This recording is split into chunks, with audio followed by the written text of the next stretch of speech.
Que bueno, la nueva unidad, ¿cierto? Que vamos a comenzar el día de hoy, con la que vamos a finalizar este curso, ¿cierto? Esta asignatura, ya van quedando relativamente pocas clases. Creo que quedan 6 o 7 clases. Hay un feriado entre medio y todo. Esta unidad de centroide y centro de gravedad, ¿sí? Que es un poco diferente, ¿cierto? A lo que hemos estado viendo de equilibrio cuerpo rígido, ¿cierto? Estructura y demás, ¿cierto? Donde había un harta involucración, ¿cierto? De fuerza, sistemas de fuerza, lo que hemos estado estudiando todo el curso. Esta unidad es un poco distinto porque vamos a ver propiedades, ¿cierto? Algunas propiedades de áreas, ya de área o de figuras, ¿cierto? Que vienen a complementar un poco los estudios que hicimos en las unidades anteriores, ¿ya?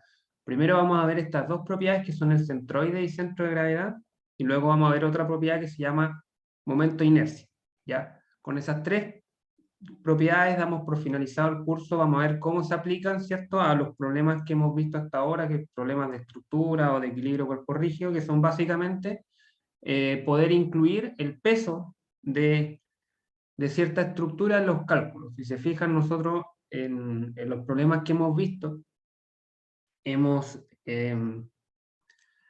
obviado en la mayoría de los casos el peso de la estructura, por ejemplo, o del elemento mecánico. Y eso tiene su justificación hasta cierto punto, porque en general en las estructuras soportan cargas que son mucho mayores que el peso de la propia estructura. Entonces, muchas veces ese peso ¿cierto? Se pasa por alto, ¿cierto? No se considera, pero acá vamos a aprender cómo implementar, ¿cierto? Ese peso en los cálculos de estática. Así que bueno, lo primero, ¿cierto? Es una pequeña introducción, ¿cierto? Sabemos que la Tierra, ¿cierto? Ejerce una fuerza sobre cada cuerpo, y esa fuerza, ¿cierto?, se representa a través del peso, ¿cierto?, que generalmente, o por lo menos en este curso, lo vamos a denotar con la letra W, ¿cierto? Y es una sola fuerza en general la forma en la cual uno tiende a imaginarse que ocurre el peso, ¿cierto? Una sola fuerza que actúa sobre un cuerpo, por ejemplo, sobre mí, ¿cierto? Y esa fuerza se aplica en un punto específico que se denomina centro de gravedad, ¿ya? Esa es la idea que uno tiene del peso, ¿cierto? Uno dice, ya, esto pesa tantos kilogramos o newton, ¿cierto? Y esa fuerza se aplica, ¿cierto? Siempre más o menos uno tiene la idea que es en el centro geométrico, o en este caso el concepto correcto es el centro de gravedad. Pero en realidad lo que sucede es que la Tierra ejerce una fuerza sobre cada partícula que constituye un cuerpo, ¿ya? Por lo tanto, ¿cierto?, la acción de la Tierra sobre un cuerpo rígido es en realidad un gran número de fuerzas que se distribuyen en cada partícula, por muy pequeña que sea, del cuerpo, ¿ya? Esa es la verdadera forma en la cual el peso actúa, ¿ya? Sin embargo, ese sistema de fuerzas distribuido actuando en cada partícula se puede reemplazar por un sistema equivalente, ¿ya?, de una sola fuerza W, ¿cierto? Que es el peso que conocemos de toda la vida. O sea, la idea que nosotros tenemos no está mal, ¿cierto? No está mal, pero es una transformación de lo que sucede realmente, ¿ya? Siempre y cuando, entonces, hay que tener en cuenta, o hay que calcular, para representar bien este sistema de fuerza, hay que calcular bien, ¿cierto?, el valor de esa fuerza, y también hay que eh, ubicarlo, ¿cierto?, en un punto donde represente realmente el efecto del sistema de fuerza, y ese punto es el centro de gravedad del cuerpo. Entonces, nuestro objetivo en esta unidad es aprender a calcular ese centro de gravedad, que no siempre es tan sencillo como para cuerpos simétricos que tengan una geometría más básica. Vamos a considerar dos tipos de cuerpos. En este caso, vamos a trabajar con cuerpos bidimensionales, ya que la mayoría de los problemas que hemos visto podíamos reducir el cálculo, ¿cierto?, a un problema bidimensional. Vamos a trabajar sobre placas, ¿cierto?, es decir, sobre áreas que ocupan un área específica, y alambres, ¿cierto?, que están contenidos en un mismo plano. Y también vamos a aprender a diferenciar esta propiedad del centro de gravedad con otro concepto que es el centroide, ya que es el centro geométrico de un cuerpo o de una geometría, que es una propiedad distinta al centro de gravedad. Pueden llegar a coincidir en ciertas condiciones, pero son distintas. Y también vamos a definir lo que son los momentos de un área, partiendo por el primer momento y ya un poco más avanzado el segundo momento cuando terminemos esta unidad. Así que bueno, vamos a partir definiendo el centro de gravedad de una placa, ¿cierto? Vamos a hacer el desarrollo matemático para encontrar con una fórmula, ¿cierto?, matemática, cómo calcular el centro de gravedad de una placa plana, ¿ya? Entonces, aquí tenemos una placa que es plana, está en un eje, en un plano horizontal, XY, ¿cierto? Podemos asumir que es plana porque tiene una dimensión que es notablemente menor que las otras dos, ¿ya? Entonces se puede hacer como esa suposición de que es plana. Entonces, esta placa, nosotros lo que vamos a hacer es dividirla en elementos pequeños, ¿ya? En n partículas o elementos pequeños. Tenemos acá una partícula, dos partículas, imagínense que están todas las partículas, está toda la placa mapeada, ¿cierto? Hasta una partícula n. Y acá obviamente pongo 3, pero puede llegar a ser infinita, ¿cierto? Dependiendo de cómo yo divida, de qué tan pequeña es esa partícula. Entonces, cada partícula va a estar ubicada, ¿cierto?, en un punto específico, eh, por ejemplo, la partícula 1, ¿cierto?, está en x1 y 1, la partícula 2 en x2 y 2, y así sucesivamente. Y también cada partícula, ¿cierto?, va a estar sometida a una fuerza peso, a una fuerza delta W1, delta W2, delta Wn, ¿cierto?, que es la forma, como conversábamos, en la que en realidad actúa el peso o la fuerza de gravedad que ejerce la Tierra sobre los cuerpos atrayendo cada partícula. Y aquí tenemos entonces el peso sobre cada una de estas partículas que hemos diferenciado en nuestra estructura. Y nosotros podríamos, ¿cierto?, encontrar el peso total de la placa simplemente sumando el peso de cada partícula en la que nosotros hicimos la división, ¿ya? Eso. Entonces ahora, sin embargo, como conversábamos al principio, ese sistema de fuerzas distribuidas sobre n partículas, nosotros queremos reemplazarlo por una única fuerza, W, ¿cierto?, que sea igual a la sumatoria de las fuerzas elementales sobre cada partícula, y para eso tenemos que encontrar un punto específico, denominado centro de gravedad, donde ubicar esa fuerza para que represente el mismo efecto estático, ¿cierto?, que el sistema de las partículas, o sea, este sistema. En otras palabras, queremos hacer lo mismo que hemos hecho, que vimos en la primera unidad, que es encontrar un sistema equivalente, ¿cierto? De un sistema de n fuerzas, transformarlo a una sola fuerza, pero que mantenga la misma implicación dentro de lo que es la estática del cuerpo, ¿cierto?, que sean equivalentes. Lo que hablábamos al principio, lo que vimos en la primera unidad, sistema equivalente de fuerza. Eso no es distinto a lo que estamos haciendo acá. Entonces, para llegar a ese propósito, para cumplir ese propósito, lo que vamos a hacer, ¿cierto?, es igualar momentos que generan ambos sistemas respecto a los ejes coordenados X e Y, ¿sí?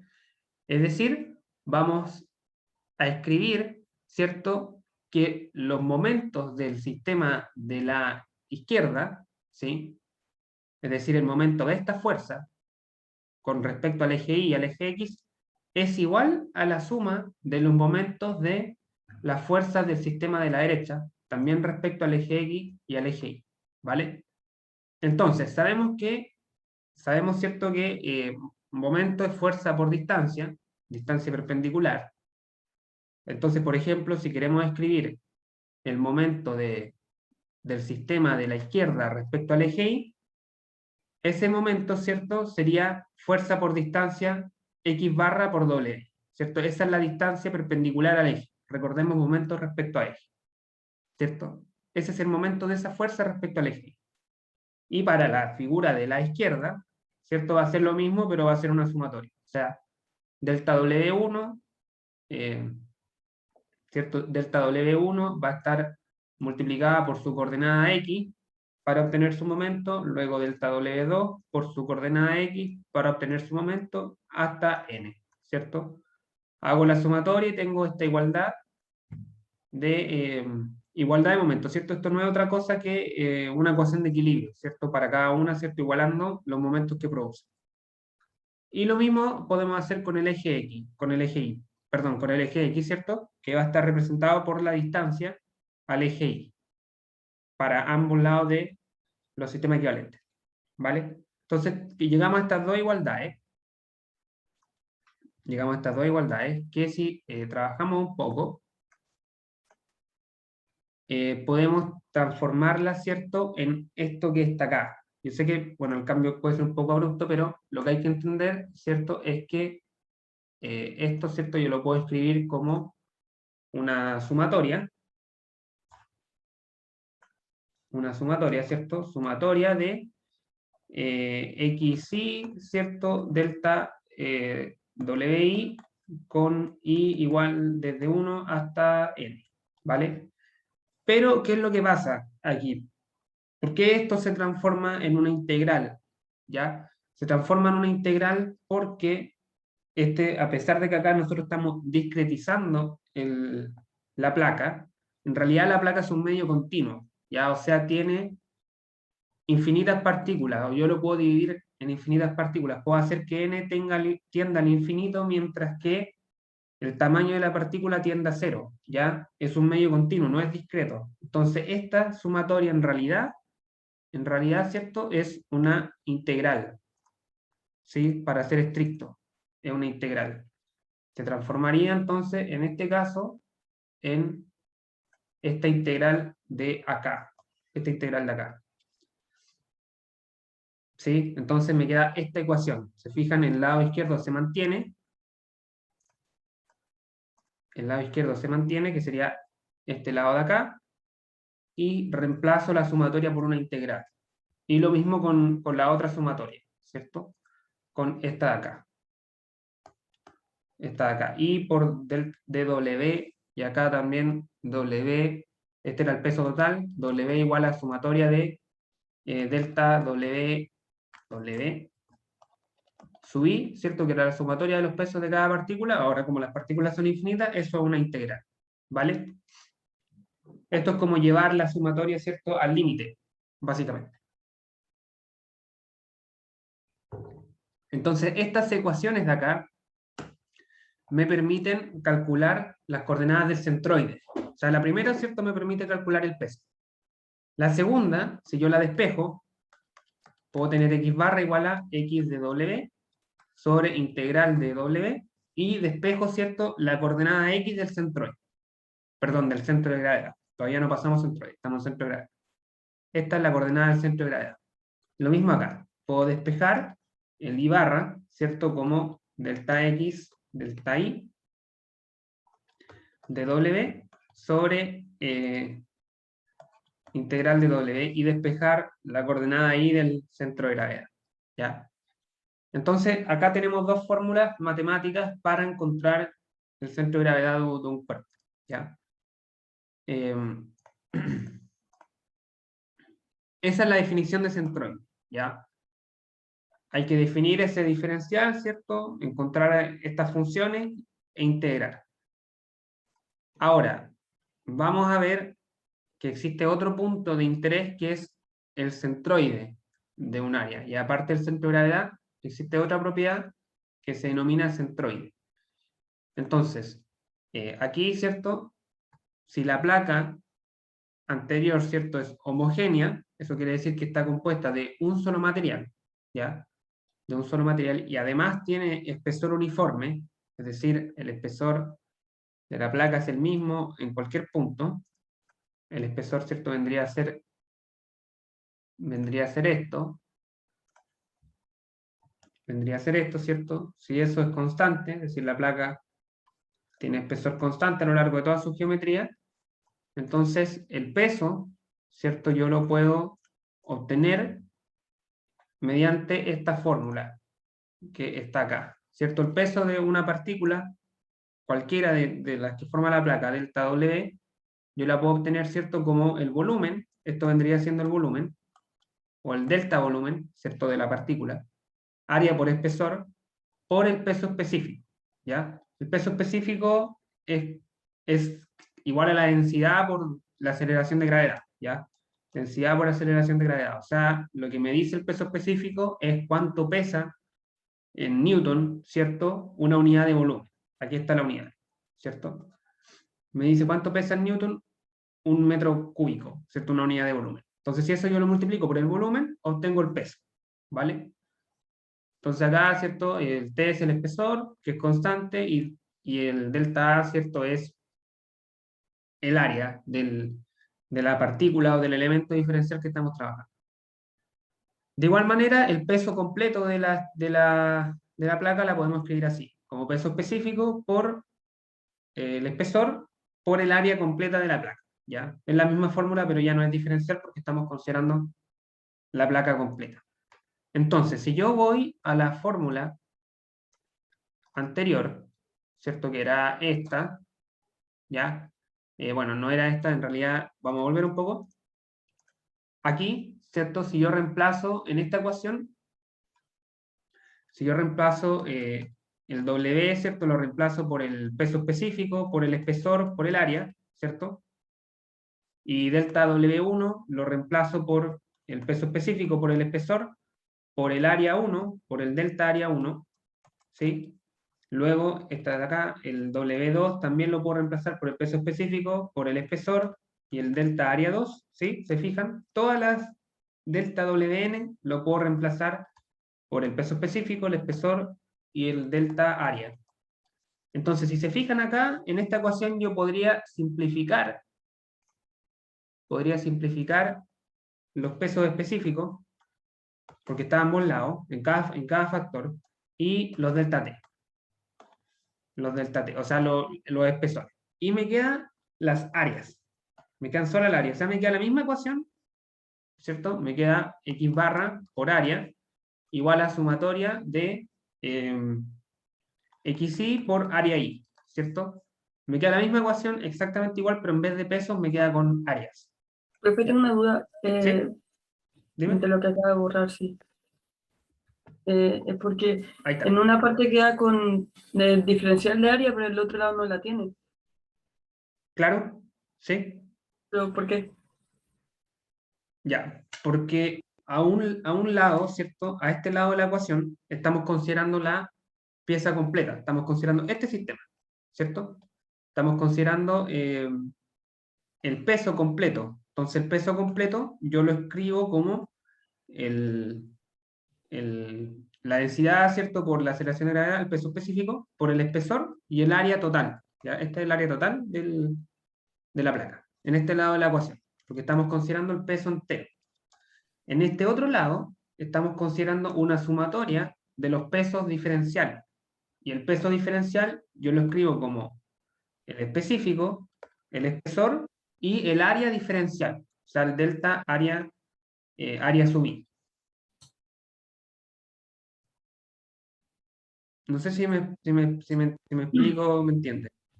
Sí, pero al final los deltas de A sub B se pasan con la sumatoria nomás, como que queda de esa Claro, forma. claro, Ah, ya. claro. Este delta área sub i que está en la sumatoria es igual, ¿cierto? Al delta área 1, que es el área de esta particulita que está acá, o de este diferencial de área. Luego está el delta área 2, que es el diferencial de esta partícula que está acá, y así hasta el delta área n. Ya, ahí sí. Gracias, profe. De nada. Gracias a ti por tu pregunta. Entonces, esta misma ecuación, ¿cierto? A lo que quería llegar era que esta misma ecuación, ¿cierto? Se transforma en una ecuación similar, pero en vez de los pesos, están las áreas. ¿Sí? Están las áreas. ¿Qué es esta ecuación de acá? Esta ecuación de acá. Y sucede exactamente lo mismo. O sea, aquí sucede exactamente lo mismo. Esto es una sumatoria, pero en realidad, como el sistema no es discreto y es continuo, esa sumatoria se transforma en integrales, ¿vale? Se transforma en 3 integrales, que son estas integrales de acá, ¿ya? Y estas ecuaciones de acá, ya que están escritas en función del área y no del peso, definen las coordenadas del centroide, ¿ya? El centroide, del área de la placa anterior, ¿ya? El cual coincide con el centro de gravedad siempre y cuando la placa sea homogénea, es decir, esté compuesta de un solo material, ¿ya? Y tenga un espesor uniforme, ¿ya? Si esas dos condiciones se cumplen, decimos que el centroide es igual al centro de gravedad, ¿ya? Si no, los puntos no van a coincidir, ¿ya? Podemos concluir entonces que en este caso la ubicación del centroide depende exclusivamente de cómo esté distribuida el área, ¿ya? De esta integral, ¿cierto? Esta es una integral que me describe la distribución del área de la geometría en el plano. Mientras que la ubicación del centro de gravedad, además de la distribución de dicha área, porque esa área también está dentro de la integral del delta W, ¿cierto? El centro de gravedad también depende del peso específico o de la densidad, ¿cierto? De cómo se distribuye esa densidad, si tiene más densidad hacia la izquierda o hacia la derecha, ¿cierto? Si, por ejemplo, yo tengo una placa que de un lado es de acero y del otro lado es de plumavit, ¿cierto? Obviamente el centro de gravedad se va a desplazar hacia el material más denso. Entonces depende de la densidad o del peso específico, también depende de los espesores. Ya si hay un lado de la placa que es más espesa, o sea, que tiene un espesor mayor, entonces el centro de gravedad también se desplaza hacia esa posición, ¿ya? Entonces el centro de gravedad depende de más cosas que de que del centroide, que depende solamente de cómo está distribuida el área en un plano. Acá, ¿cierto? Está más o menos, ¿cierto? Gráficamente lo que acabamos de hacer, o sea, lo que acabamos de igualar, ¿cierto? Igual son momentos, ¿ya? Son momentos, pero no son momentos de fuerza, son momentos de área, ¿sí? Porque estamos multiplicando, en vez de distancia por fuerza, estamos multiplicando distancia por área, ¿ya? Eso igual es un momento, no es el momento de una fuerza, es el momento de un área, ¿ya? Y a ese momento se le denomina primer momento, ¿ya? Que es lo que viene en la diapo siguiente, si no me equivoco. Estamos igualando en el fondo los primeros momentos del área de la figura de la izquierda, que es el sistema completo, y de la figura de la derecha, que es el sistema discretizado, ¿cierto? O con áreas diferenciales. Entonces, estas integrales de acá se denominan primeros momentos de área, ¿ya? Con respecto al eje Y y con respecto al eje X, ¿ya?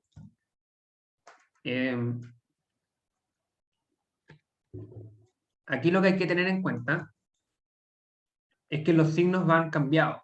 O sea, aquí, ¿cierto? El primer momento, respecto al eje Y, que es este de acá, se calcula, ¿cierto? Con la integral de X. ¿Por qué? Porque esta es la distancia que tiene la partícula delta A, ¿cierto? Con el eje Y, ¿cierto? Esa distancia es X, ¿cierto? Lo podemos ver en el dibujo anterior. La distancia, ¿cierto? Que tiene cualquier partícula, por ejemplo, este delta A sub I, con el eje Y, es X, ¿cierto? Es su coordenada de X. Por eso han cambiado. Así que eso no confundirse. Aquí está, ¿cierto? Lo mismo sucede con el primer momento respecto al eje X, que va con la coordenada Y. Primer momento, respecto al eje X, se calcula la integral con la coordenada Y. Y bueno, podemos simplificar estas ecuaciones para que nos queden así, ¿cierto? Si hacemos la igualdad con la ecuación anterior, y de esta manera podemos obtener la coordenada del centroide, X, como una división entre el primer momento respecto al eje Y el área, ¿sí? Y lo mismo acá, ¿cierto? El I barra lo podemos tener como una división entre el primer momento respecto al eje X y el área. Así que bueno, creo que ahora viene el ejemplo, que es determinar las coordenadas del centroide de este triángulo rectángulo de base B y altura H. Que es un ejemplo sencillo para dimensionar, ¿cierto? O entender de mejor manera lo que estamos hablando. Ya queremos encontrar entonces las coordenadas del centroide. Para lograr ese objetivo tenemos que calcular tres integrales, ¿ya? Tenemos que calcular la integral del área, ¿cierto? Que es la integral de A. Tenemos que encontrar la integral de el primer momento respecto al eje Y, y tenemos que encontrar la integral que define el primer momento respecto al eje X. Ya, esas tres integrales tenemos que encontrarlas. Entonces, lo que hay que hacer es definir un elemento diferencial dentro de este triángulo. ¿Ya? En este caso vamos a definir un elemento diferencial rectangular paralelo al eje Y. Por ejemplo, este elemento diferencial, ¿sí? Este va a ser nuestro delta A. Nuestro delta A, ¿cierto? Vamos a decir que este delta A está ubicado a una distancia X, ¿cierto? Y que tiene un espesor delta X, ¿cierto? Porque es diferencial. Delta X. Estos desarrollos, ustedes más o menos deberían estar familiarizados con ellos de cálculo, ¿cierto? Delta X, ¿cierto? Y también vamos a decir que esto está en un punto específico en el cual tiene una altura variable Y, ¿cierto? Una altura variable Y. Ahora lo que hay que imaginarse, ¿cierto? Es que este diferencial de área en nuestra integral, ¿cierto? Lo que hace es barrer, ¿cierto? Toda el área o irla como mapeando, ¿cierto? Desde acá hacia hacia la derecha, cambiando su altura. Entonces, la primera integral, que es la integral de área, sería, ¿cierto? Igual a integral de dA. Pero ¿cuánto vale el dA? ¿Cierto? El dA, si nosotros calculamos el área de este rectángulo, sería, ¿cierto? I por dx, ¿cierto? I por dx. I por dx. Y, ¿cierto? Este diferencial, como digo, se va a mover para barrer toda la geometría desde 0 hasta B, ¿cierto? Desde 0 hasta B. Y ahora deberíamos integrar, pero el problema de esta integral es que este y en realidad es una función de x, ¿cierto? Porque dependiendo en el punto donde yo esté, este y va a ser distinto. Acá tiene este valor, pero si yo estuviese en este punto, ¿cierto? El y sería mayor, ¿cierto? Claramente es mayor, o sea, depende de la posición x en la que yo esté, el valor que toma esa función y. Entonces, esa función va desde x igual 0, cuando el x vale 0, ¿cierto? Cuando estoy en este punto, el y vale 0 también, ¿cierto? Y cuando estoy al final, el x vale b, cuando estoy al final, en x igual b, el y toma el valor h, ¿sí?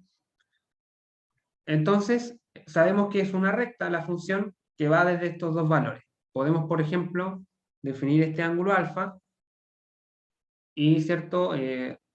Con la tangente, bueno, en el fondo acá lo que estoy haciendo es proporcionalidad de triángulo, decir, ¿cierto? Para este triángulo chico, este triángulo que está acá, sería y sobre x, y para el triángulo grande es h sobre b. h sobre b. Entonces, la función aquí descrita quedaría como I igual a H sobre B. H sobre B por X, ¿cierto? Esa sería la función que me describe ahí en función de X, ¿cierto? Y lo podemos comprobar porque si yo reemplazo X igual 0, me va a quedar Y igual 0, lo cual está bien, ¿cierto? Y si reemplazo X igual a B, me va a quedar Y igual a H, porque se van a simplificar los B, así que se cumple esta segunda condición. Entonces ahora reemplazo acá, esto me queda de 0 a B, H sobre B, X por dx, y ahora sí puedo integrar porque tengo dentro de la integral, ¿cierto? Todo está en la misma variable. Así que esto me queda H sobre B por X cuadrado medios, evaluado, ¿cierto? Entre 0 y B. Así que me va a quedar B al cuadrado, o H sobre B por B al cuadrado medio, y acá puedo simplificar una B y me queda HB medios, que es la fórmula, ¿cierto?, que ustedes conocen del área de un triángulo. Base por altura dividido en 2. Acá simplemente lo que hicimos fue comprobar, ¿vale? Para ver cómo funcionan estas integrales que hay que resolver. Ahora, la segunda integral, que es Q sub I, o el primer momento respecto al eje Y, no es tan diferente, ¿cierto? O sea, la única diferencia es que tiene otra X acá dentro del argumento de la integral. Pero el desarrollo es el mismo, o sea, reemplazo, ¿cierto?, el dA por I de X, y me queda integral, ¿cierto?, de 0 hasta B. Ahora puedo reemplazar de nuevo la función de X, de Y, perdón, me va a quedar X por H sobre B por X de X entre 0 y B.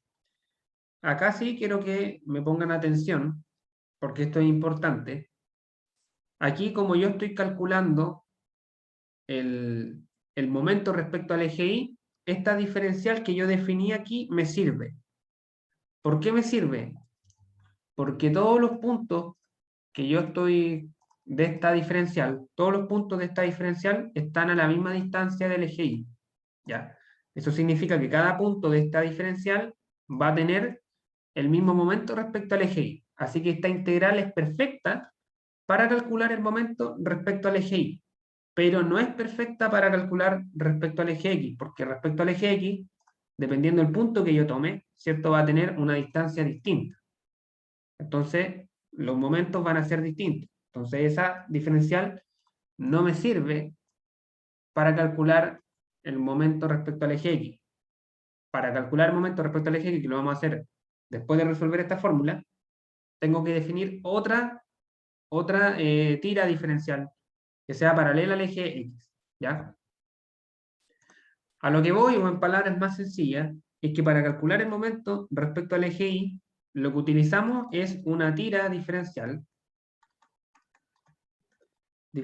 que sea paralela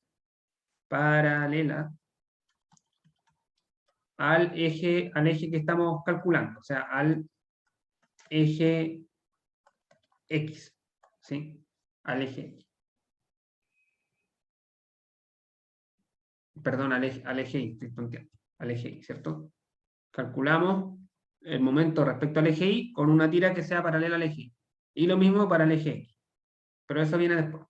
Entonces aquí, esto sale fácil, ¿cierto? Tenemos H sobre B, me queda un X cuadrado dentro de la ecuación. Al integrar eso se transforma en un X cubo tercio y la evaluamos entre 0 y B. Así que me va a quedar H sobre B por B al cubo tercios. Simplifico y esto me va a quedar H B cuadrado tercio. HB cuadrado tercio. Ese sería el primer momento respecto al eje Y. Altura por base al cuadrado dividido en 3. ¿Ya? Esto, si tuviera unidades, ¿cierto?, serían metros cúbicos, ¿cierto? Porque tenemos una unidad de metro y acá 2. metros cúbicos. Ahora vamos con el primer momento respecto al eje X, ¿ya? Pero para hacer ese cálculo, como les comentaba, tenemos que cambiar la tira diferencial que estamos utilizando, ¿ya? Aquí, ¿cierto? Tenemos nuestros ejes, voy a dibujar el triángulo rectángulo, y para hacer este cálculo, como estamos trabajando respecto al eje X, necesitamos una tira diferencial que sea paralela al eje X. Esa va a ser nuestra tira diferencial. ¿Ya? Y lo mismo, vamos a decir que esta tira, ¿cierto? Tiene un espesor delta I, ¿cierto? Y vamos a decir que está ubicada a una altura I, ¿ya? A una altura específica I. Vamos a decir también que comienza en X, ¿cierto? Por lo tanto, la longitud que tiene la tira diferencial sería B menos X. B menos X. Así que el diferencial sería B menos X por D sub I. O de I, ¿cierto? El diferencial, el espesor que es D sub I. Ese sería el diferencial de área.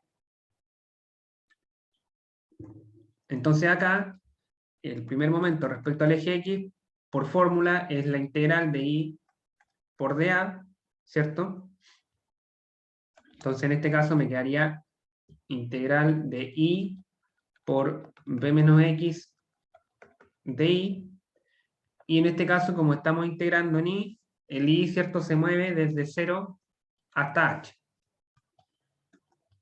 Desde 0 hasta H. ¿Cuál es el problema acá?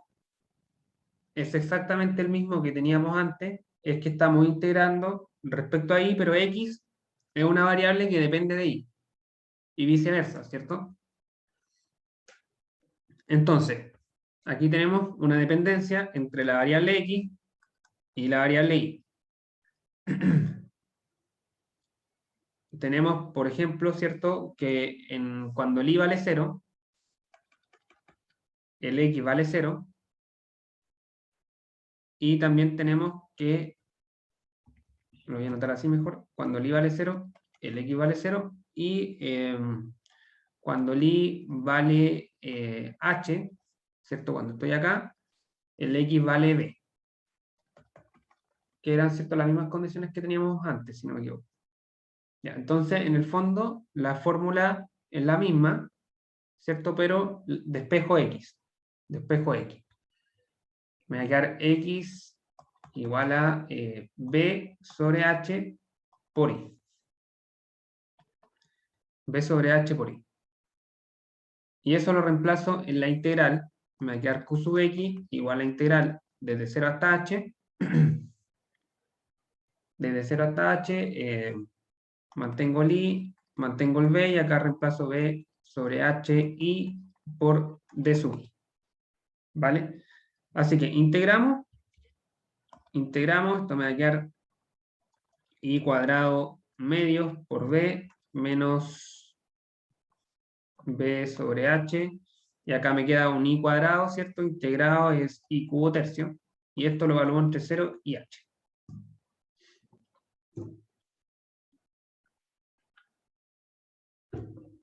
Así que reemplazando, esto me va a quedar H cuadrado por B medios menos B sobre H por H al cubo tercio. Aquí se me va, ¿cierto?, este H, me queda un H cuadrado, y me va a quedar H cuadrado por B medios por H cuadrado por B tercio. O sea, un medio menos un tercio, eso me da un sexto. B, H cuadrado sexto. Ese sería el primer momento respecto al eje X. Respecto al eje X, ¿vale?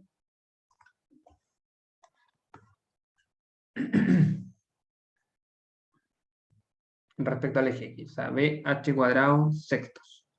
Se fijan que es similar a la otra ecuación. La diferencia es que acá iba el H, ¿cierto? Estaba elevado a 1, y el B, la base a 2, y acá es al revés. La base a 1 y la altura al cuadrado. Entonces, para ir finalizando, si queremos encontrar las coordenadas del centroide, tenemos que hacer las divisiones. La coordenada del centroide X la encontramos dividiendo el primer momento respecto al eje Y sobre el área. ¿Sí? Sobre el área. O sea, h b cuadrado tercios sobre h b medios. ¿Sí? Si simplificamos, esto me va a dar 2b tercios. 2b tercios, ¿cierto? Se me da el h, se me da un b cuadrado, me queda 2b tercios. Esa sería la coordenada x del centroide. Y la coordenada y sería q sub x sobre área, el primer momento respecto al eje x, sobre el área, en este caso b h cuadrado sextos, sobre b h medios. Así que acá me queda, se me dan los b, se me da una h, me queda 2 sextos, un tercio, h tercio. Ese sería el centroide X y la coordenada del centroide Y. Si buscamos ubicarlos en nuestro triángulo, tenemos, ¿cierto?, el triángulo. Sabemos que este triángulo tiene una base B, una altura H, y sabemos que la coordenada X del centroide está a 2 tercios de la base. O sea, si yo divido esta distancia en 3, va a estar en la segunda parte, más o menos por acá. ¿Sí? Más o menos por este punto. Y en H tenemos lo mismo, pero un solo tercio. O sea, si esto lo divido en 3, va a estar a un tercio. Por acá. ¿Cierto? En ese punto estaría el centroide. El centroide, ¿cierto? Ubicado o descrito, mejor dicho, por las coordenadas que acabamos de encontrar.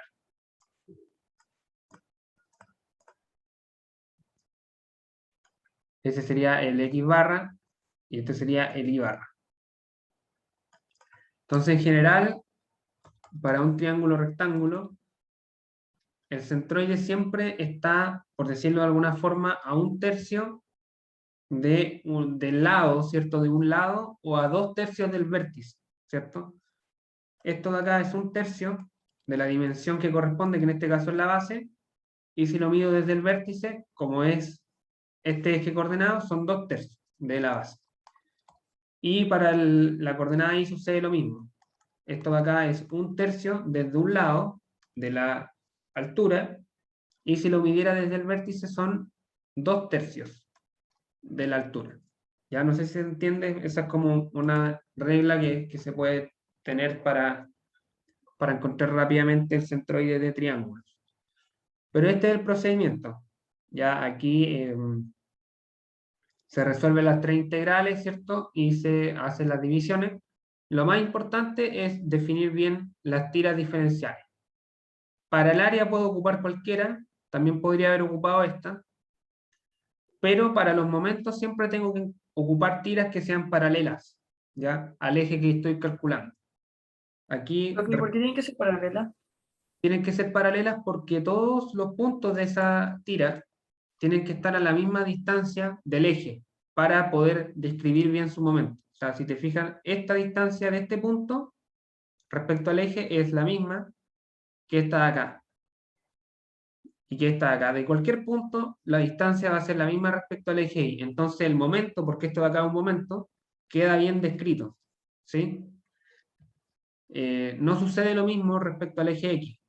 Por ejemplo, acá tengo una distancia que es pequeña, acá tengo otra y acá tengo otra, ¿cierto? Entonces, si utilizase esta tira, ¿cierto? No puedo describir el momento bien este.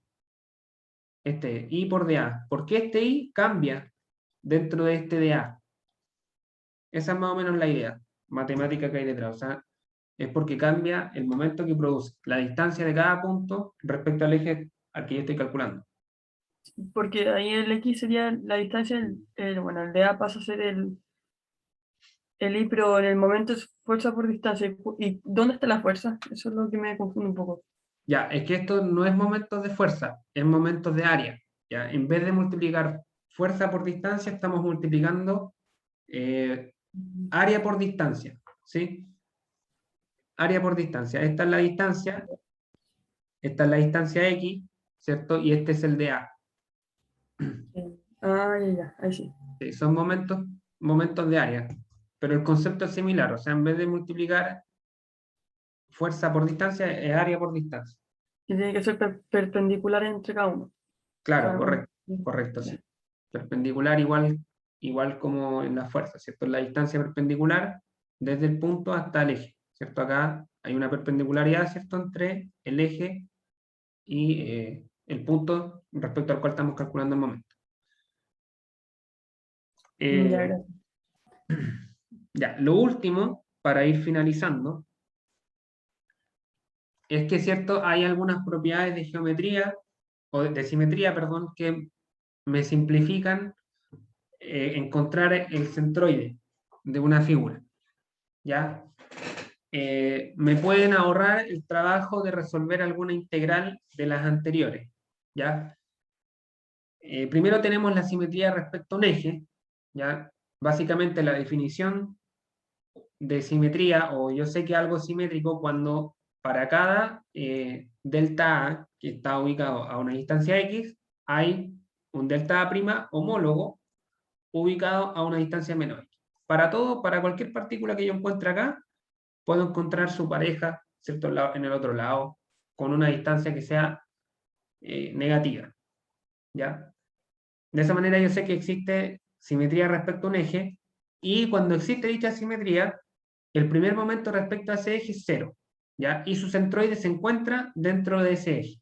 Entonces yo no tengo que resolver esta integral, por ejemplo, para esta figura, porque sé que vale cero, y sé que por lo tanto la coordenada X del centroide de esta figura va a estar en algún punto de ese eje, o sea, va a estar en algún punto de esta línea roja, ¿ya?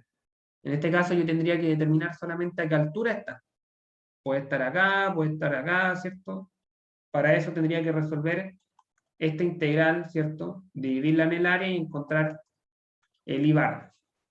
Pero se fijan que al identificar la simetría me ahorro una integral. Luego tenemos cuando una figura simétrica respecto a dos ejes, ¿sí?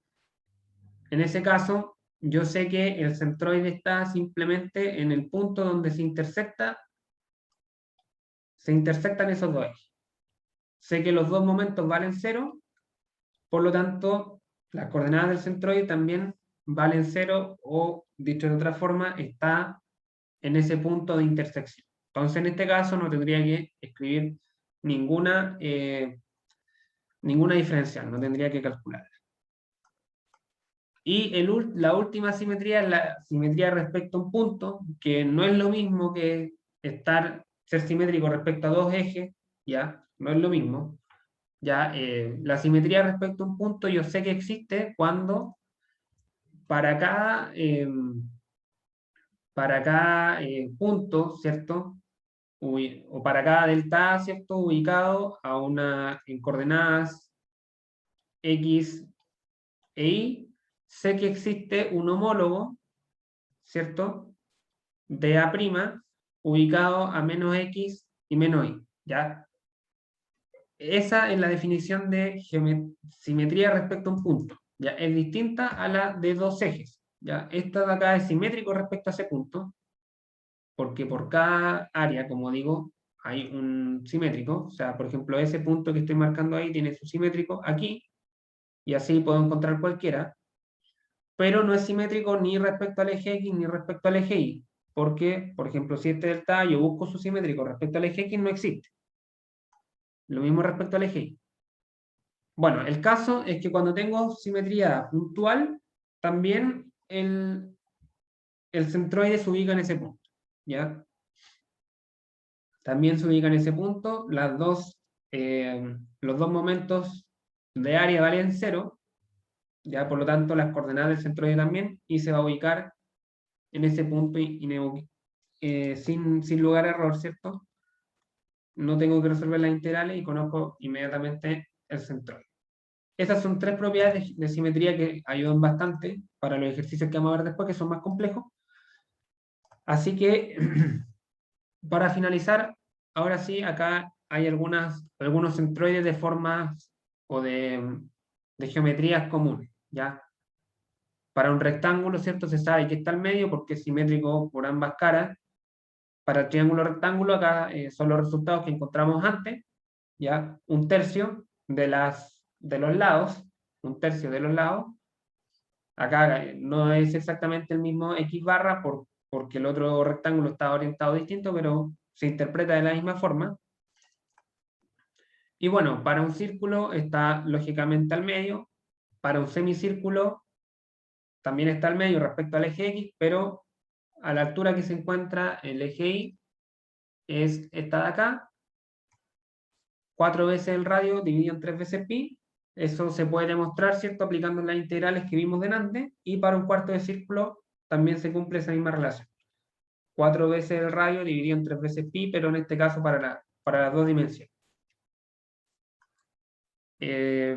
Estas fórmulas las pueden dar por conocidas. Si salen algún problema, no es necesario que las calculen, las dan por hechas y las ocupan. Pero siempre hay que interpretarlas, ¿ya? No es irse de cabeza a este resultado, porque ese resultado o esta fórmula es válida para este eje de coordenadas. Si yo tengo el eje de coordenadas en otro punto, en el problema que yo estoy haciendo, tengo que sumar o restar distancias para encontrar bien esta coordenada. Pero eso lo vamos a ir viendo en problemas más complejos la próxima clase. Eso, chicos, creo que hasta acá llegamos por hoy. No sé si hay alguna duda, alguna consulta en general sobre la clase. Yo no, profe. ¿No? Ya, bueno, entonces lo dejamos hasta acá. Nos vemos el próximo lunes. El próximo lunes vamos a extender Profe, este lunes la concepto. prueba. El lunes la prueba, correcto. El miércoles. El lunes, de todas maneras, yo me conecto en la mañana, ¿cierto? Para que leamos la prueba los que quieran. Y eso, cualquier duda que vayan teniendo, me pueden escribir al correo. El viernes hay ayudantía también para reforzar. Así que eso, que les vaya bien, prepárense bien para la prueba y nos vemos el día lunes y el miércoles. Chao. Chao, Chao, profe. profe.